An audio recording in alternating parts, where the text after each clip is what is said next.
What is this? New vid of Trump playing golf has landed. Okay, stop. Okay, we're going to get into the blue and on stuff in a second. But yeah, this was funny. This was a funny Connor tweet. When everybody was spamming on Twitter all the way from Friday night into the entire weekend that Trump was dead, people were getting these news. Some people were receiving these news and reacting very differently than you were, okay? One of those people is Aiden Ross. Trump has not been seen in days with no public appearances scheduled this weekend. Oh, shit. Because you saw what happened with his hand? No, what happened with his hand? He was like doing an interview and they saw his hand and it was like purple. And they said the queen died when her hands were like that. Wait, what? I don't know what it... Like, yo, everyone's saying Trump is passing away. He's passed. Let me shut up, bro. Yeah, actually, shh, don't talk about it. Yeah. What the fuck? Black hat just getting on, bro. Let me know when you're ready. I don't know if we're... Dude, that's his fucking friend, man. Shame on y'all for cracking jokes about this. I just realized that there's going to be a tsunami of people posting absurd levels of grief when the day comes. Yeah, but it will be washed away with a tsunami. With a tsunami of pleasure and excitement. I think like it's just this is a load-bearing figure in modern American politics, and I think it's going to be a very unique, very, very unique moment. Okay? I'm going to tell you right now, there's going to be a lot more celebration than there will be sadness. Okay? There's going to be a lot more celebration than there is sadness. It is very obvious to me that perhaps some Americans who are on the liberal side of politics see Donald Trump as like the singular force for all of the awfulness that they're experiencing and don't understand that he is just like a normal continuation of unlimited reactionary sentiment. And therefore, they falsely attribute all of the issues to Donald Trump as the singular force instead of recognizing that this is, there is a duopoly here. There is a bipartisan compromise here for many of societal, many of the issues that people face. But it will be jubilation for sure. I do think so. Now, of course, there are, as is the case with you can't have nice things, hate to be the bearer of bad news, even though that is precisely my job. Trump's demise would lead to J.D. Vance's ascent.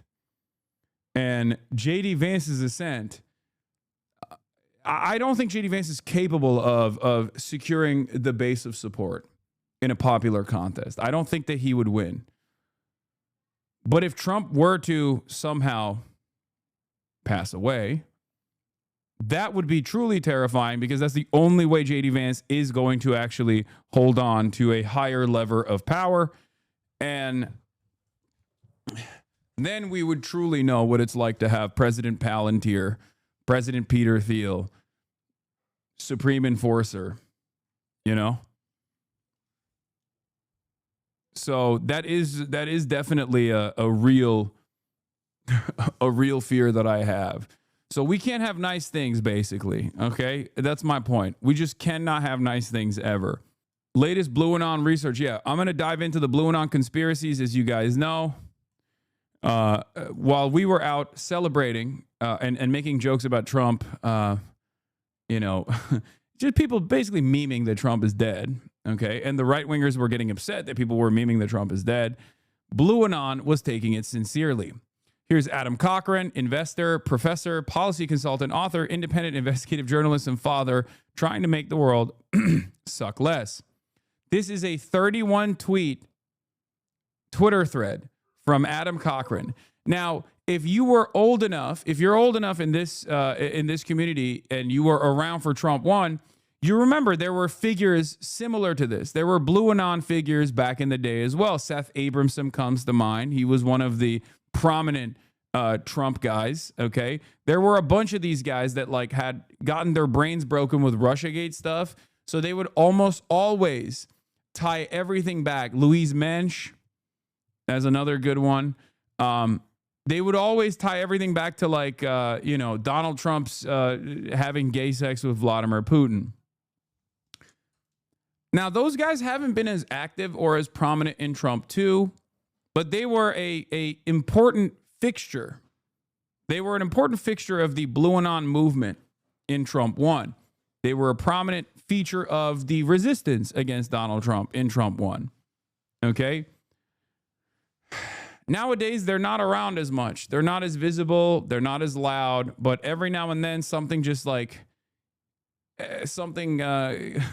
something like this gets out of control, it snowballs, and it becomes this like massive thing. Or maybe I just don't see the Blue Anon people because it's not on my fucking Twitter timeline.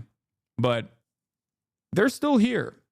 Blue Anon, in most circumstances, can have a firm commitment to the fact that the election was stolen by Trump, and that SpaceX and the Starlink Elon Musk connection actually played a role in changing the outcome of votes.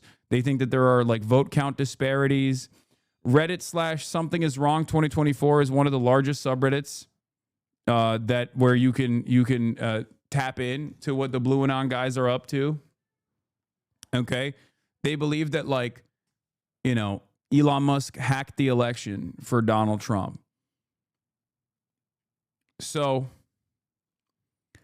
this is one of those threads. There was another prominent like Blue MAGA, Blue Anon thread that we looked at a while back that accused JD Vance of being a child rapist.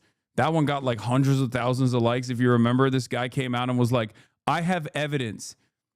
JD Vance, the child rapist, that's why he changed his name, and I'm going to prove it. That was awesome. That was crazy. They went nutty for that one for a little bit.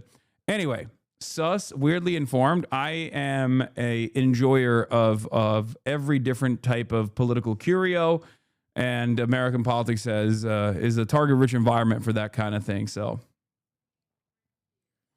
anyway, I believe there's growing evidence that the White House is covering up the fact that Donald Trump has been dealing with TIA strokes, and that he likely had more significant ischemic strokes this week.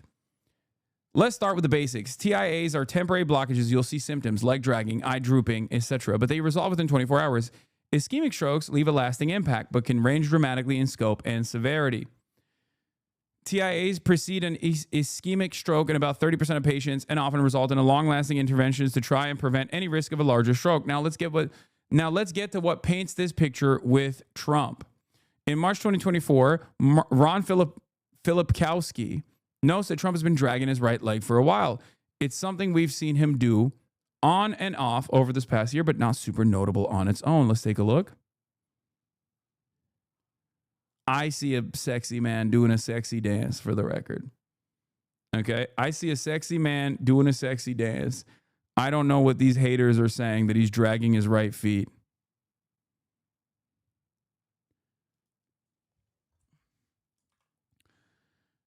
.531. Then in Time magazine interview from right after the election, we see the first note of Trump's hand bruising. Once again, something people didn't think much of at the time. Sitting under the bright lights for a 30-minute photo session ahead of a 65-minute interview, he's asked to explain the bruising on his right hand. It's from shaking hands with thousands of people, he says. Okay? It comes up again during the Macron visit on February 25th, 2025, where Caroline Leavitt repeats the lie about it being from shaking too many hands. Okay? The next medical event we see is the president's annual physical report. Comparing the medication list to his old reports, we notice that there are three new medications: rosuvastatin, ezetimibe, and a daily aspirin. Well, the daily aspirin is normal, but I don't know what the fuck these two things are. What is it's for cholesterol control, apparently. And the daily aspirin at that age is normal. It's for mitigating some sort of like heart condition. You know what I mean? You just do it for You just chew aspirin, I think. The daily aspirin is not normal. No, old people take daily aspirin, don't they? To make sure they don't have like some kind of heart condition. Anyway, let's continue. I fear when I watch this kind of stuff, when I read into this kind of stuff, I fear that there are many in my audience that actually go, hold on, this is real. Okay. At first, I thought this might be normal medication for managing cholesterol, but I've certainly heard of preventative aspirin use in the past, but I decided to interview some heart specialists, and I'm glad I did. There are two general takeaways I heard from multiple specialists. Daily aspirin is not recommended for prevention anymore. An aspirin regime is treating something. Ezetimibe, I don't know if I'm saying it right. I'm definitely not saying it right. Is a second-line medication not used for regular LDL treatment. Statins like rosuvastatin will manage cholesterol alone, whereas ezetimibe will be used as a second line if the patient is at high cardiovascular risk, such as prior strokes, heart attacks, or arterial disease. Then is used for stroke prevention. Trump's previous medical reports claim his cardiovascular health is great and is on the statin, so we shouldn't need ezetimibe. But this also brings us to the aspirin. As it turns out, aspirin has been advised as a daily course prevention method for quite a while. Hasn't been advised. Some old doctors may still incorrectly prescribe it as such, but qualified medical staff who keep up with the literature wouldn't. A daily aspirin dose is now used as a blood thinner for specific lines of treatment, including in managing ischemic strokes. Then in June, we see Trump's swollen ankles, and for the first time, the White House medical team is willing to admit he's got CVI. His bruising is related to aspirin regime and shaking hands. 1431. What is it? Ezetimibe? Other name for it is Zetia. Okay, I'm just going to say Zetia. They keep coming back to this claim that as aspirin does indeed make bruising easier. There's three problems with this claim. Bruising is seen on both hands, not just his dominant hand. The next problem, CVI is not a sudden onset issue, and swollen ankles is an intermediate symptom. An annual physical in April would have caught CVI back then if ankles were going to be swelling, and aspirin isn't CVI treatment. But third, some of the bruising is monthly, usually around the 24th. Check the dates. It seems much more likely the president is being monitored monthly for something, and then also occasionally getting an emergency IV as well. I could totally see that, by the way. Blue and not conspiracy aside, I could see that bruising being a consequence of like getting monthly, what do you call it? Like monthly IVs. So what does this all mean? When a patient has had a TIA, they have temporary symptoms but would have been started on aspirin, these medications to prevent future ischemic stroke risk, just like we see with Trump. The patient having TIAs may have temporary symptoms for 24 hours afterwards, including face drooping, leg dragging, or trouble walking in a straight line.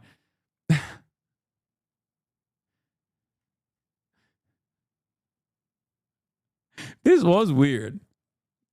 Oh my God, it's working. It's working on me. It's working on me. I'm believing it now. I'm a blue and on guy. I'm a truther. He's dead. He's been cloned.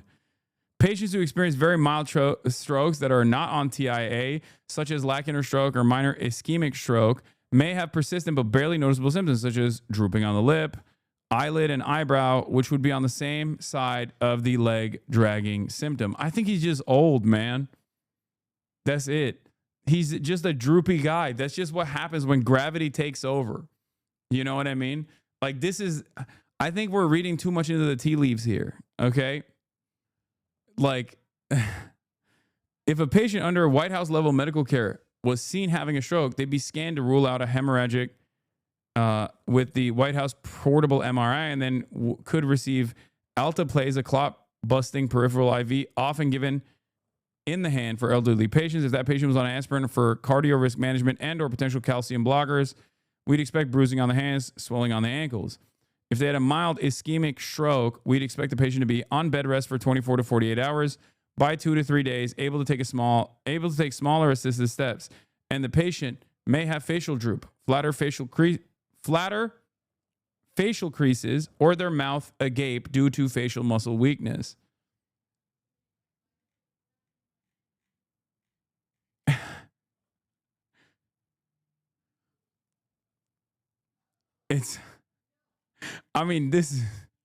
This photo doesn't look good. Okay.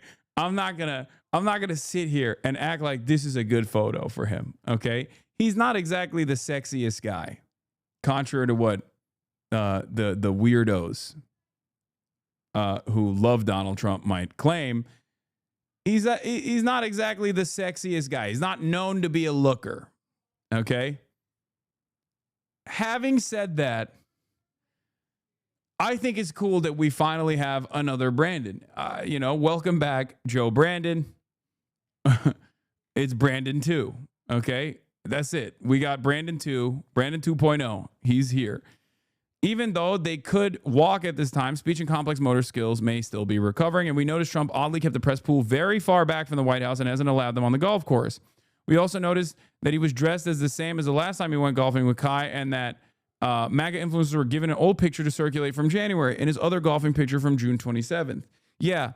Also, whenever the administration actually cares about a particular thing, they will release like info. They'll info dump to the regular fucking Twitter sphere, right?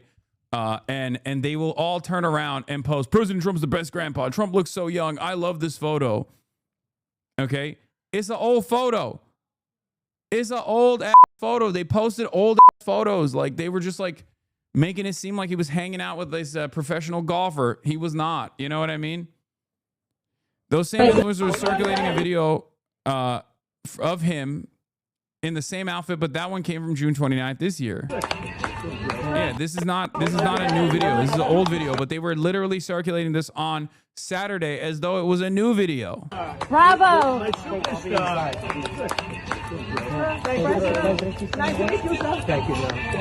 Mr. President. Wait, this man did another 31 Twitter thread. No, this is the one. This is the fucking thread that we're looking at. The next picture of him today, this was from yesterday, from afar with continued face droop. He once again spoke with no reporters before going golfing, and both times reporters were confined to the tennis court out of view of his course instead of letting them take pictures like normal. This is a new one. None of this even gets into the other weird events this week, of Vance being ready to take over, or social posts seemingly like they were written by interns. But the motive is clear. They know Vance does not have the same hold over the base of the party nor the Republican Congress. If Vance was president, the admin would get far more pushback. This is true. Under a normal administration, a president having repeated TIAs wouldn't be removed from office.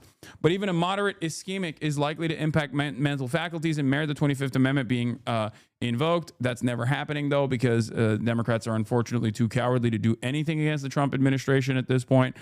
Vance and Miller know that their federal power consolidation requires continued implementation leading up to the midterms, and Trump's own ego will mean he never lets go willingly. So unless the White House can provide a transparent explanation of his health. Wait, what? Absolutely, Lamau? What do you mean? I just don't think the Democrats are going to move in that direction. 25th would be cabinet members, not the Democrats in Congress. Okay, but the cabinet members are obviously not going to do it either. The cabinet members are not going to do it. No, I'm saying like the Democrats are not going to pressure to pull the 25th button regardless. And also, it didn't happen for Joe Brandon. You know what I mean? Like, my assessment of this kind of situation is usually that, like, what you see as far as the president health is the most rose-colored version of actual events. No matter who's in charge, whether it's a Democrat or Republican, doesn't matter. Okay, that's just how it is. Okay, but because Donald Trump is, Mr. I love being in front of the cameras and chopping it up every day, it is unique that he is no longer doing that. This is the reason why a lot of people are going, oh, there is definitely a real health complication. Okay. But given the fact that no matter who's president, the version of the president's health that you see in public is going to be the best possible version, like far better than what is actually happening behind closed doors. This doesn't look too good. Okay. That's all I'm saying. This does not look too good for the president, especially when you got a couple days and you got the entire MAGA Twitter sphere, like people who are directly getting their notes from the administration to say whatever the fuck, to go against like whatever narratives that are brewing up. And they're all using old photos of him and old videos of him and being like, dude, he's a beacon of mental health and he's a physical specimen. How dare you? It kind of feels like the truth is the exact opposite of what they're trying to present it as. I feel like this is all wishful thinking. It is, okay? When it comes down to demands of divine intervention, as a Turkish man, I have been here already. I have experienced this already. Many Turks in the chat will tell you they know exactly how this feels. But what you fail to consider is that evil never dies, and and your demands, your wishes for Trump's demise will only power him further. I'll believe it when I see it. Okay, that's all I'm saying. But anyway, he says, so unless the White House can provide a transparent explanation of his health that better fits these circumstances, I'm forced to conclude that they are lying to the American people and hiding that Trump had a stroke. It's time for the press to push this and get clarity. Oh, look, golf's picture he posted that people thought he was claiming was from today is also from an older date. They're driving him to the golf course and not golfing. It's all ops to cover up something, and it's perfectly clearly a stroke. As pointed out by a reader, Izitimbe was added in the 2020 physical along with an increase in rovastatin when the cholesterol didn't merit any of those. However, this was all around the same time as the president's impromptu physical at Walter Reed, where he felt the need to tell us he didn't have mini strokes. Pretty suspect timing. I think the funniest version of events would be a reverse Fetterman stroke. But, you know, that's a little update from you guys on Donald Trump's health conditions. He looks like shit. And it's not like he ever looked great, but he looks extra like shit as of late.